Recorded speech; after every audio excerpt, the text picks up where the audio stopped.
Ilmuwan Rusia temukan bukti nama Nabi Muhammad di kapal Nabi Nuh.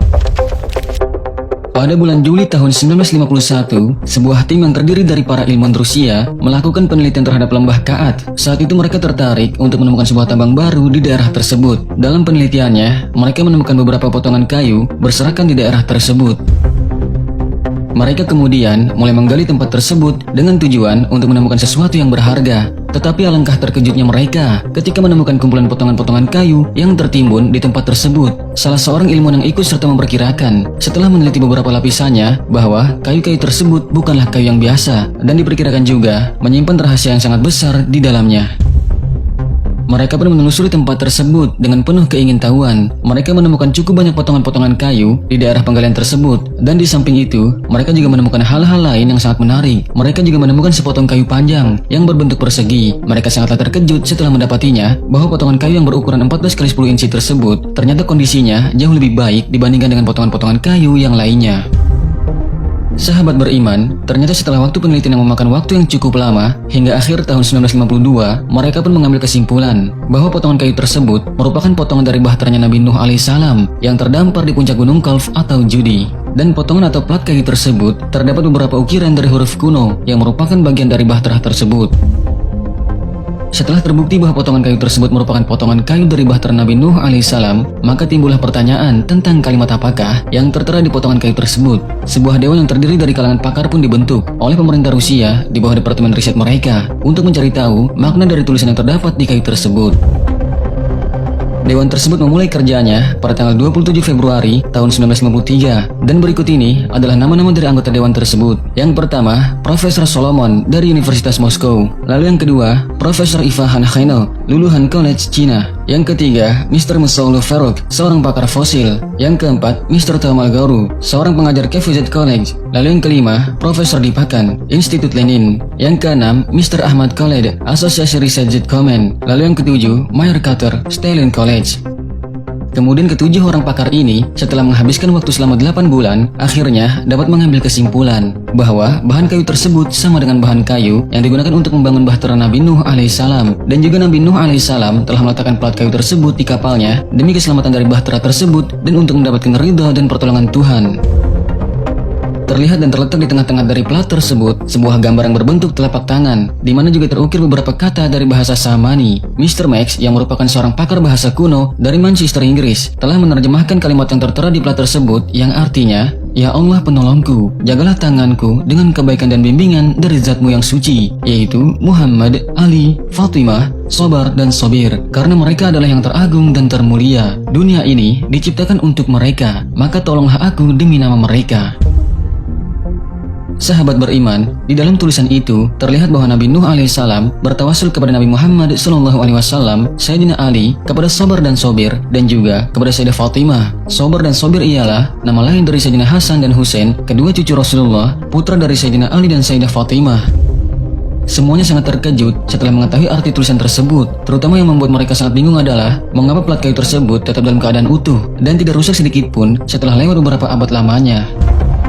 Plat kayu tersebut saat ini masih disimpan dengan rapi di Pusat Penelitian Fosil Moskow di Rusia. Terjemahan kalimat tersebut telah dipublikasikan antara lain yang pertama di Weekly Mirror, Inggris pada tanggal 28 Desember 1953. Lalu yang kedua di Star of Britain, London, Manchester pada 23 Januari tahun 1954. Lalu yang ketiga, Manchester Sunlight pada 23 Januari 1954. Yang keempat di London Weekly Mirror pada tanggal 1 Februari 1954. Lalu yang kelima di Batrov Najaf, Irak pada tanggal 2 Februari tahun 1954. Lalu yang keenam di Al-Huda, Kairo pada tanggal 31 Maret 1954. Lalu yang ketujuh di Elia Lake, Knowledge and Truth, Lahore pada tanggal 10 Juli 1969.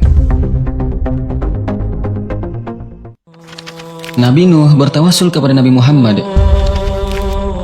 Tawasul secara bahasa berasal dari kata wasilah yang berarti perantara. Menurut Said Muhammad bin Alawi Al-Maliki, wasilah adalah setiap sesuatu yang dijadikan Allah Subhanahu wa Ta'ala sebagai sebab untuk lebih bisa dekat dengannya, sekaligus perantara untuk terkabulnya hajat atau doa. Allah Subhanahu wa Ta'ala berfirman, "Wahai orang-orang yang beriman, bertakwalah kepada Allah dan carilah wasilah atau jalan untuk mendekatkan diri kepadanya dan berjihadlah di jalannya agar kamu beruntung." Al-Quran Surat Al-Ma'idah ayat 35. Pada hakikatnya, esensi dari tawasul sendiri adalah berdoa kepada Allah Subhanahu wa taala dengan menggunakan perantara. Tujuan dari doa adalah Allah Subhanahu wa taala, karena dialah satu-satunya zat yang berhak dimintai pertolongan. Sementara sesuatu yang dijadikan media bertawasul ialah bisa nabi, orang soleh, maupun amal perbuatan, dan itu hanyalah perantara untuk mendekatkan diri kita kepada Allah Subhanahu wa taala sehingga doa yang kita panjatkan bisa diijabah. Sahabat beriman, berdasarkan penemuan ilmu Rusia tersebut, maka dapat dikatakan bahwa Nabi Nuh alaihissalam bertawasul kepada Nabi Muhammad SAW dan juga kepada ahlu baitnya. Dan hal ini tidaklah mustahil dilakukan oleh Nabi Nuh alaihissalam dengan pengetahuannya yang hidup jauh di zaman sebelum Nabi Muhammad SAW diutus. Sebab kakek moyang manusia saja, yakni Nabi Adam alaihissalam pun dikabarkan pernah bertawasul menyebut nama Nabi Muhammad SAW dalam doanya. Kisah Nabi Adam bertawasul kepada Nabi Muhammad ini disebutkan dalam sebuah hadis yang diriwayatkan oleh Imam Al-Hakim dalam kitab Al-Mustadraknya.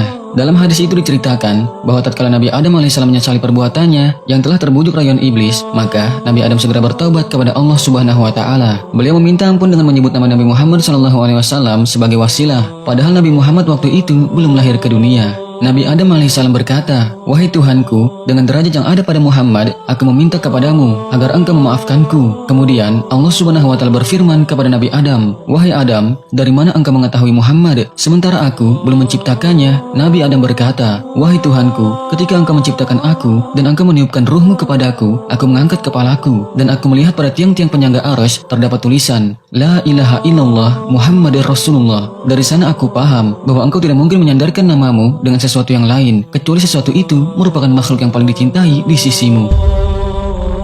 Sahabat beriman, setelah berkata seperti itu, Nabi Adam alaihissalam pun berhasil mendapatkan ampunan Allah Subhanahu wa taala berkat tawasul yang ia lakukan kepada Nabi Muhammad SAW. Allah Subhanahu wa taala membenarkan Nabi Adam dan menerima taubat beliau. Allah Subhanahu wa taala berfirman kepada Nabi Adam, "Engkau benar wahai Adam, sesungguhnya Muhammad adalah makhluk yang paling aku cintai. Engkau berdoa kepadaku dengan kedudukan yang ada padanya, maka aku sungguh telah mengampunimu. Seandainya tidak ada Muhammad, niscaya aku tidak akan menciptakanmu."